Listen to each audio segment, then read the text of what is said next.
Hey everyone, welcome to the day 4 on 15 days of JavaScript challenge. आज हम synchronous and asynchronous JavaScript को discuss करने वाले हैं, जहां पे हम एसिंक का वेट प्रोमिसेस को डिस्कस कर रहे होंगे।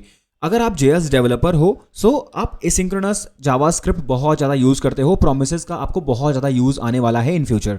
सो आज हम इसकी सारी फंक्शनैलिटीज़ किस तरह से हम इनको अप्लाई करते हैं, किस तरह से ये वर्क करते हैं, एंड फेच मेथड को हम सीखेंगे, उसके क्या 3 कॉलबैक्स होते हैं like then, catch and finally. ये सारा हम इस वीडियो में डिस्कस करने वाले हैं प्रैक्टिकल इंप्लीमेंटेशन के साथ। सबसे पहले हम समझते हैं what is synchronous and what is asynchronous JavaScript. अब देखो, सिंक्रोनस एंड एसिंक्रोनस आपको समझ में आ रहा होगा कि जब भी आप कोई एक टास्क देते हो एंड अगला टास्क लाइक सीक्वेंस में आप 3 टास्क देते हो, सो तीनों टास्क जब एक सीक्वेंस में परफॉर्म हो रहे हैं तो इसे हम बोलते हैं सिंक्रोनस जावास्क्रिप्ट, जो कि जावास्क्रिप्ट का ओरिजिनल बिहेवियर है। बट सपोज आपने टास्क ए दिया, टास्क ए में उसको कोई और टास्क परफॉर्म करना है, उसके अंदर थोड़े और ज़्यादा लाइक टाइम लग रहा है, टाइम टेकिंग टास्क है, तो यहाँ पे क्या करेगा हमारा जावास्क्रिप्ट, टास्क बी को परफॉर्म कर देगा एंड टास्क ए को बोलेगा कि जब आपका रिजल्ट आ जाएगा तो आप हमें टास्क ए को दे देना आउटपुट। तो क्या करेगा ये वेट नहीं करेगा। बट सिंक्रोनस में क्या होता है, अगर टास्क ए में टाइम लग रहा है वो उसके लिए वेट करेगा और उसके बाद वो बी पे मूव करेगा। ठीक है, तो इसको हम प्रैक्टिकली समझते हैं किस तरह से होता है। अभी देखो, मैंने यहाँ पे एक सिंपल सा बना रखा है 2 वेरिएबल को और उसका सम। अभी देखो, इसने क्या करा, दोनों वेरिएबल का सम करके प्रिंट कर दिया। बट मैं यहीं पे क्या करता हूँ, मैं एक वैल्यू को फेच कर लेता हूँ, एक एपीआई से कुछ डेटा फेच करने का ट्राई करता हूँ। मैंने करा लेट रिजल्ट्स इक्वल टू, मैं फेच फंक्शन का यूज़ करने वाला हूँ और जैसन प्लेस होल्डर पे आके मैं यहाँ से एपीआई से कुछ एक एपीआई लेता हूँ और यहाँ से मैं कुछ पोस्ट को फेच करने का ट्राई कर रहा हूँ। ठीक है, अब मैं क्या करता हूँ, कंसोल डॉट लॉग कर लूँगा इसको एंड लॉग में मैं करूँगा रिजल्ट्स। ठीक है, और रिजल्ट्स के बाद मैं क्या करता हूँ, मैं यहाँ पे इसको अपना जो मेरा सम का वैल्यू है ना उसको बाद में प्रिंट कराऊंगा। मैंने इसको सेव करा तो अभी आपको दिख रहा होगा कि इसने क्या करा, इसने पहले प्रॉमिस को प्रिंट करा और यहाँ पे इसने 30 को प्रिंट करा। ठीक है, तो ये होता है हमारा सिंक्रोनस टास्क। तो अभी हम इसको एसिंक्रोनस तरीके से काम करने वाले हैं। इस जो हमारा हमने यहाँ पे रिजल्ट फेच करा था, इसके लिए हम क्या करते हैं, सबसे पहले तो यहाँ पे हम क्या करते हैं, एक फंक्शन क्रिएट कर लेते हैं। फंक्शन होगा गेट डेटा, डेटा को ये फेच कर रहा होगा सर्वर से। ठीक है, गेट डेटा के अंदर में मैं इस सेम लाइन को, सेम कोड को यहां से कट करके यहां पे पेस्ट कर दूंगा। ठीक है, अभी क्या हो रहा है, ये गेट डेटा वहां से सर्वर से रिस्पॉन्स लेने वाला है। लेकिन मैं क्या करता हूं, मैं इसको कर देता हूं अवेट। मैंने बोला भाई आप वेट करना जब तक आपको डेटा नहीं मिल जाता। इसके लिए हमें एक यहां पे कंडीशन लगानी होती है एसिंक की। ठीक है, ये हमारा एसिंक फंक्शन हो जाएगा। तो यहाँ पे हम क्या कर रहे हैं, हम एक एसिंक्रोनस फंक्शन बना रहे हैं जिसके अंदर में हमारा फेच से डेटा आ रहा है। हमने यहाँ पे डेटा को फेच कर लिया एंड अब इसके जस्ट बाद हम क्या करेंगे, यहीं पे कंसोल डॉट लॉग कर लेते हैं हमारे रिजल्ट को। ठीक है, रिजल्ट को हमने कंसोल डॉट लॉग कर लिया डायरेक्टली वहीं पे। अब हम क्या करेंगे, अब हम इस फंक्शन को कॉल कर देते हैं गेट डेटा। हमने गेट डेटा फंक्शन को कॉल कर दिया। अब आप यहाँ पे रिस्पॉन्स में आपको एक मैजिक दिखने वाला है, हमारा फंक्शन का रिस्पॉन्स बाद में आ रहा है एंड हमारा जो एक ये सम का वेरिएबल था ये पहले हमें रिस्पॉन्स शो हो रहा है। So this is asynchronous JavaScript. ठीक है, सो यहाँ पे आप देख रहे होंगे आपको यहाँ पे सर्वर से रिस्पॉन्स मिल गया था 30 एंड उसके बाद इसने आपका जो प्रॉमिस करा हुआ था वो आपको इसने रिजल्ट डिक्लेयर कर दिया, दे दिया।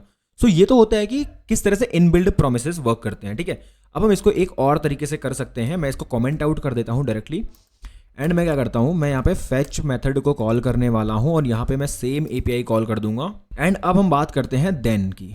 ठीक है, हमारे पास एक देन मेथड है एंड उसके साथ हमारे पास एक और होता है कैच। कैच भी एक कॉल बैक फंक्शन है एंड हमारे पास एक होता है फाइनली। फाइनली भी हमारा एक कॉल बैक मेथड है। अब हम बात करते हैं कि ये किस तरह से काम करते हैं। चलिए, सबसे पहले हम आते हैं अपने देन पे, देन आएंगे हम अपने कैच पे एंड देन हम आएंगे अपने फाइनली पे।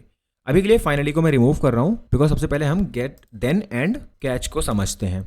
यहाँ पे क्या आ रहा है कि फेच हमारा मेथड है और देन हमारा मेथड है। अब देन में हम क्या कर लेते हैं, डेटा, एंड डेटा को हम क्या करेंगे, प्रिंट करा लेंगे, इससे हमें डेटा प्रिंट हो जाएगा। यहाँ पे अगर इस एपीआई को फेच करते टाइम कोई एरर आता है तो यहाँ पे हम एरर को प्रिंट कर लेंगे। अब आते हैं हम अपने रिस्पॉन्स में, पे आपको मिल रहा होगा gate data is not defined because gate data का हम यूज नहीं कर रहे हैं अभी। ठीक है, अब यहाँ पे आप देखो ये सेम तरीके से काम कर रहा है, सेम तरीके से। अभी मैं क्या करता हूँ, यहाँ पे एक मिस्टेक कर देता हूँ, पोस्ट की जगह पे पोस्ट कर लेता हूँ। तो अभी आपको दिख रहा होगा इसने पहले रिस्पॉन्स को प्रिंट करा 30 एंड देन इसने एपीआई में कुछ एरर को प्रिंट कर दिया। सो इस तरह से हमारा काम करता है then and catch. Data dot JSON कर लेते हैं हम, आपको वो डेटा को जेसन फॉर्मेट में डेटा को रिटर्न कर देगा। ठीक है, तो इस तरह से तो हमें देन एंड कैच का आइडिया लग गया। अभी हम यहीं पे फाइनली को क्रिएट कर लेते हैं एंड फाइनली में मैं आपको दिखा देता हूँ कि लॉग कर लेते हैं एक डेटा। अब यहाँ पे आपको दिख रहा होगा कि अगर यहाँ पे एरर आए या डेटा आए फर्क नहीं पड़ता, फाइनली हमेशा काम करेगा। ठीक है, तो ये फाइनली जो होता है ये हमेशा एक रिस्पॉन्स शो करेगा, एक रिस्पॉन्स तो आना ही आना तय है। ठीक है, ऑलराइट। सो ये तो थे हमारे कुछ इनबिल्ट मेथड्स जिसमें हम प्रोमिसेस को यूज करते हैं और एसिंक्रोनस जावास्क्रिप्ट में इसको हम क्रिएट कर लेते हैं। ठीक है, अभी हम क्या करने वाले हैं, हम अपना एक कस्टम प्रॉमिस क्रिएट करने वाले हैं। सो सबसे पहले हम क्रिएट करते हैं एक वेरिएबल जिसका नाम होगा p एंड मैं इसके साथ क्या करता हूं, न्यू प्रॉमिस एंड जो आपका प्रॉमिस कीवर्ड है, जो आपका प्रॉमिस होता है, ये क्या करता है, दो वैल्यूज को कंटेन करता है, दो आपका कॉलबैक्स को कंटेन करता है। एक होता है रिजॉल्व एंड एक होता है रिजेक्ट। अभी क्या होगा, अगर आपका जो प्रॉमिस है वो रिजॉल्व होता है तब क्या रिस्पॉन्स आना चाहिए, अगर वो रिजेक्ट होता है तब क्या रिस्पॉन्स आना चाहिए। तो मैं क्या करता हूं, एक बार यहीं पे एक वेरिएबल क्रिएट करता हूं, let a equal to 10, number create कर लेता हूं, लेट num इक्वल टू 10।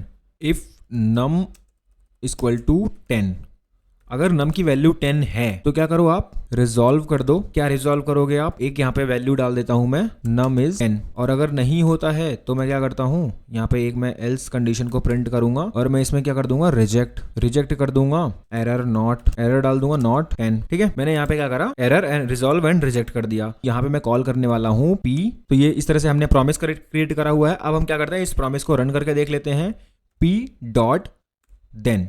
अब मैंने यहाँ पे देन का यूज़ करा हुआ है, देन कॉल बैक का यूज़ करा हुआ है। यहाँ पे मैं एक डेटा ले लेता हूँ, अगर ये डेटा मिलता है इसको तो लॉग कर लो आप, कंसोल डॉट लॉग, डेटा को आप प्रिंट कर लो।